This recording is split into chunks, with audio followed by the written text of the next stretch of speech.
buenas tardes, estimados estudiantes. Sean bienvenidos nuevamente a la plataforma virtual de la Institución Educativa Parroquial Santa Rosa de Lima Talara. Una vez más nos encontramos con la bendición de Dios reunidos para poder iniciar una nueva sesión de aprendizaje. Para dar cuenta, tenemos nosotros que recordar un poco acerca de lo que hemos estado viendo. Tomen en consideración que los temas anteriores han partido ya de lo que era el nacionalismo, recuérdenlo bien. Ese nacionalismo generó los llamados movimientos de unificación, como la unificación italiana y la unificación alemana. Eso además tuvo como línea paralela lo que se generó en esa época que se llamó romanticismo, dentro del ámbito cultural, que en los cuales destacaron las letras, pues la pintura y otros tipos de disciplinas artísticas. Pero eso no solamente marcó la época que hemos mencionado. Previo a esto, que estamos en el siglo XIX, recuérdenlo, siglo XIX, y que hemos ido viendo que se ha ido trasladando desde el año 1800 hacia la mitad del siglo, 1850, y ahora estamos ya en una nueva etapa. Luego de estas etapas que hemos mencionado de las revoluciones, inclusive la llamada revolución industrial, pues que genera una nueva época, la época llamada del imperialismo y del colonialismo, desarrollada entre 1870 y 1914. Muy bien, estimados estudiantes, damos inicio a la sesión del día de hoy. Para ello tenemos que nosotros hacer una visión integral. Esa visión integral nos marca pues el panorama internacional de la época del imperialismo. ¿Qué panorama se vivía en aquel entonces? Pues en el último tercio del siglo XIX, la segunda revolución industrial transformó la economía de las principales potencias europeas, quienes aprovecharon su superioridad técnica y financiera, es decir, económica, pero también su superioridad militar, lanzándose al dominio del resto del mundo. A eso nosotros llamamos imperialismo. A pesar del importante desarrollo económico, la política imperialista provocará fricciones y enfrentamientos entre las potencias que van a llevarla a cabo. Esas rivalidades, junto con otras causas, van a acabar desencadenando, ¿no?, algo que va a ser de suma trascendencia: la primera gran guerra, la guerra mundial. La primera guerra mundial. Pues bien, es uno de los llamemos así, ser protagonista de la historia, avanzando poco a poco a través de las fases de esa historia para llegar al desencadenamiento de un hecho tan trascendental como lo fue la Primera Guerra. Muy bien, vamos a empezar hablando acerca del nacionalismo. ¿Cuáles fueron las causas del colonialismo? Pues dentro de las principales causas del colonialismo, nosotros vamos a poder tener las siguientes. Tuvo fundamentalmente una motivación económica. A eso se le añaden otros factores de carácter político y social.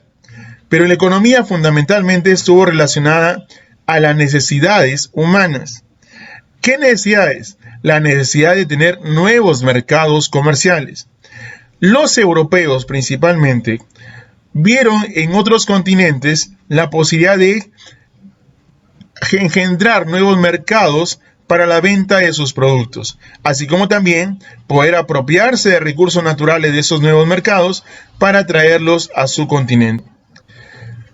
Las causas económicas pues estarían ligadas principalmente a que los países europeos tenían la necesidad de buscar nuevos mercados para vender sus excedentes de producción, y por otra parte, esos países colonizadores también necesitaban materia prima a bajo precio.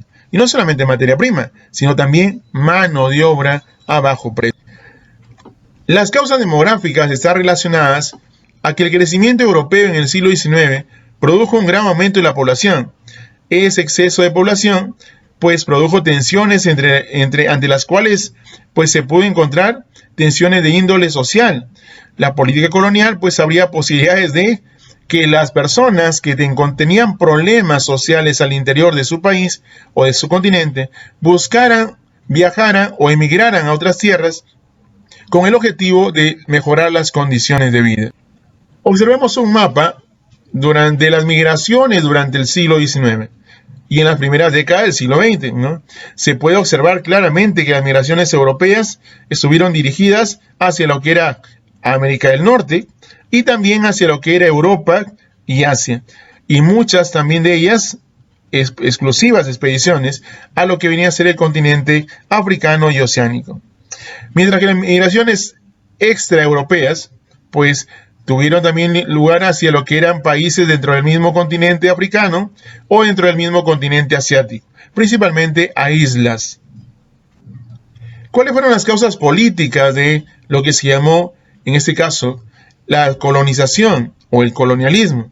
Pues la frontera de Europa se habían estabilizado a finales del siglo XIX, por lo que la expansión territorial debía ser sobre regiones extraeuropeas, más allá de sus fronteras. Por eso es que las grandes potencias entraron en competencia para controlar zonas geográficas que les suponía ganancias económicas o estratégicas. Dentro de las causas ideológicas podemos encontrar el nacionalismo, que lo hemos mencionado al inicio de esta conversación, cuando se hablaba acerca de la defensa de la superioridad de algunas naciones y de los derechos de imponerse sobre otras, ¿no? Se hablaba de una misión civilizadora de Europa, una superioridad cultural y tecnológica que tenía que hacerse prevalecer sobre los pueblos supuestamente menos desarrollados, o en otras palabras, a los que ellos le podían llamar inclusive esclavos. Europa debía llevar a cabo una obra de educación, desarrollo de la salud, de la paz social, pero muchos de ellos lo hicieron, pero con grandes cantidades de muertos.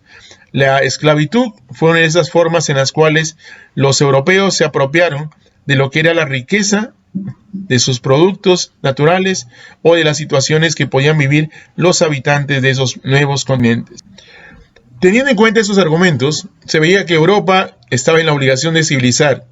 Una visión eurocentrista decía que el racismo, pues al considerarse el hombre blanco superior a otras etnias o razas, tenía la razón y que estaba legitimado. Eso quiere decir que era válido.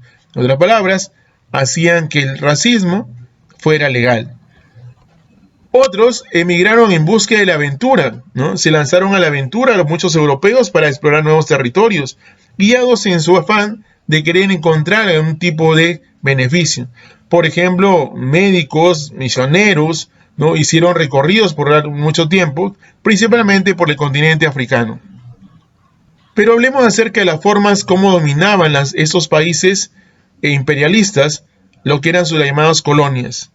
Esas potencias, pues, organizaron sus territorios coloniales que eran sometidos a la capital, a la ciudad principal o al país bajo diversas formas: las concesiones, el protectorado y las colonias.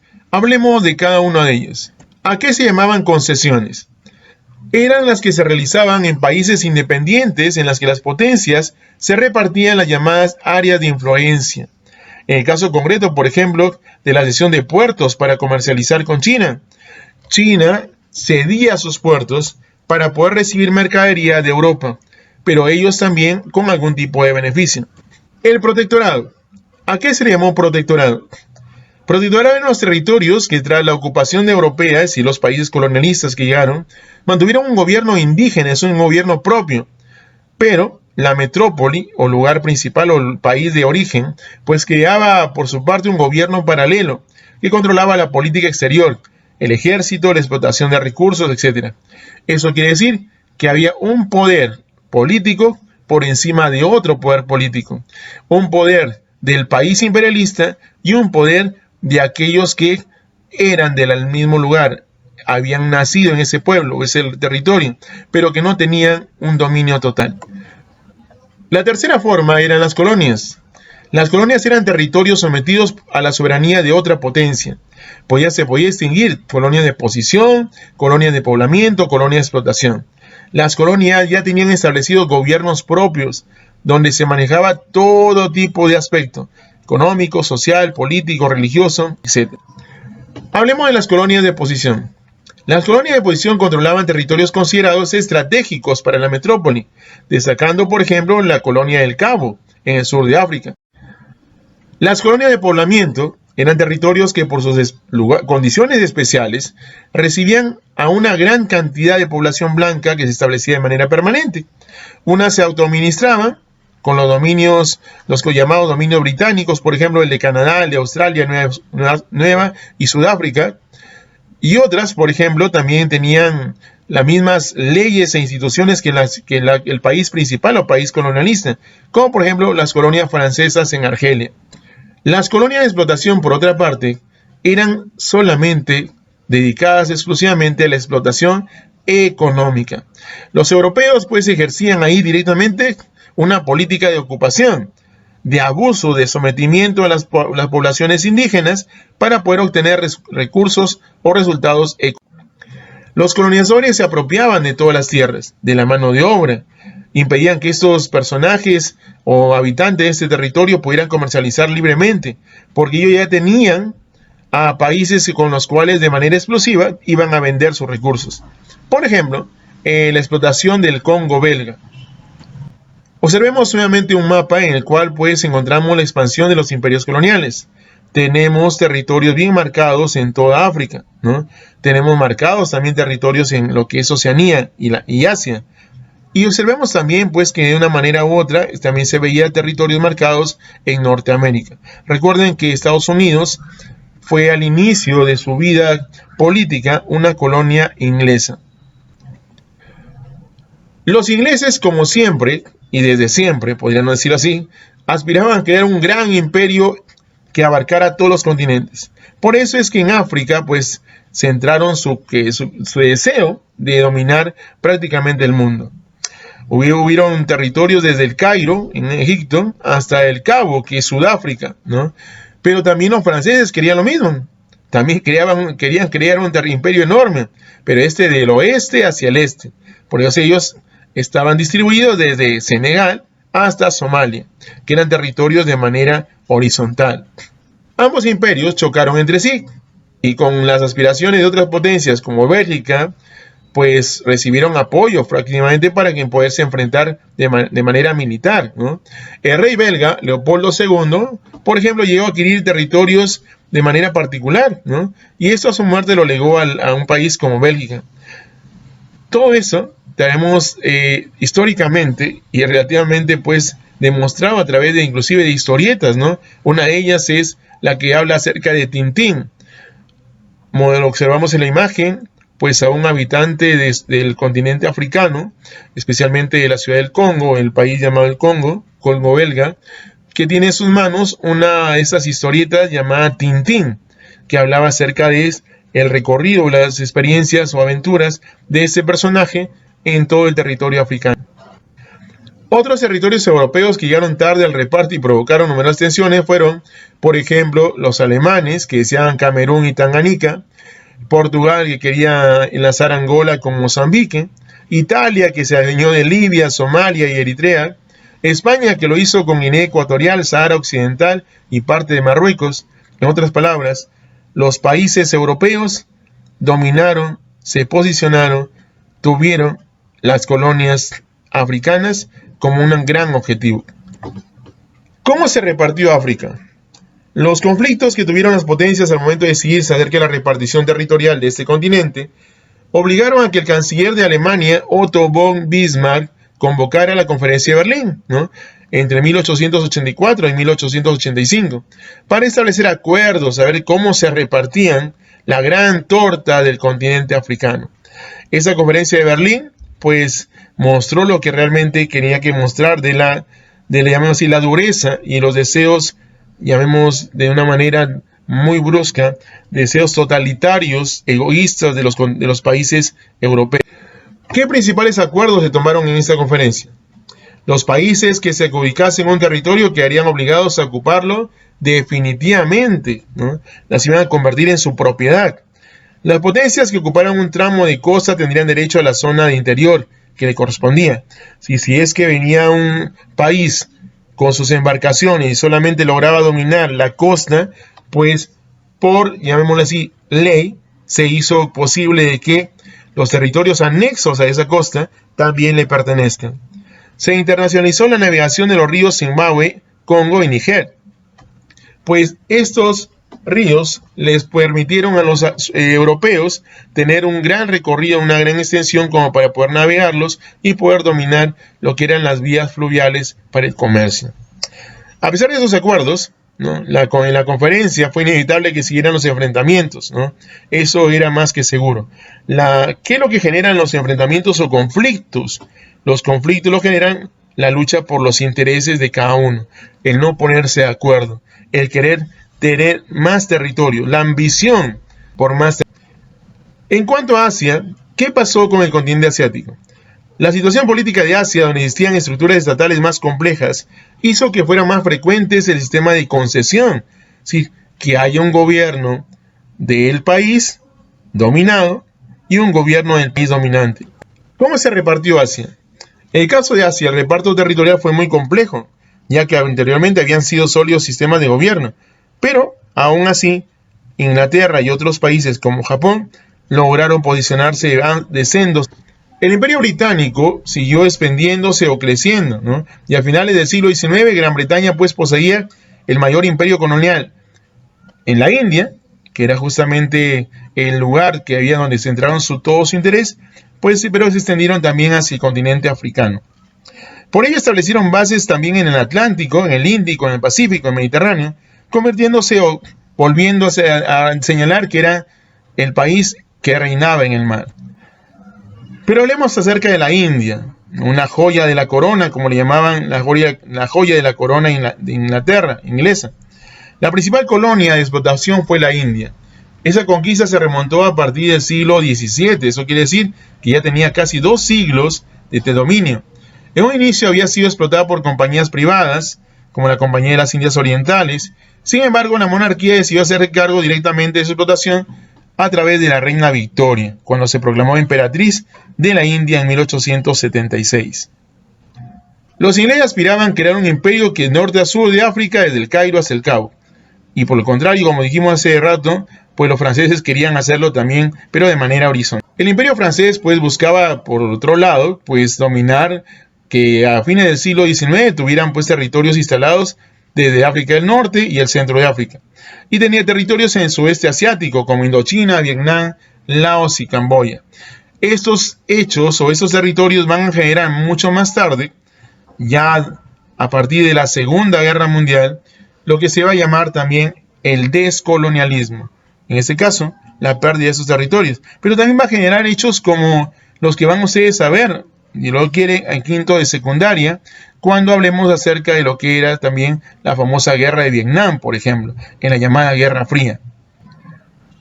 Observemos pues el mapa del Imperio Francés. Por ahí encontramos alguna imagen de color morado, ¿no?, que representa esos territorios del Imperio Francés, que pretendió desde el comienzo tener pues dominio sobre África principalmente.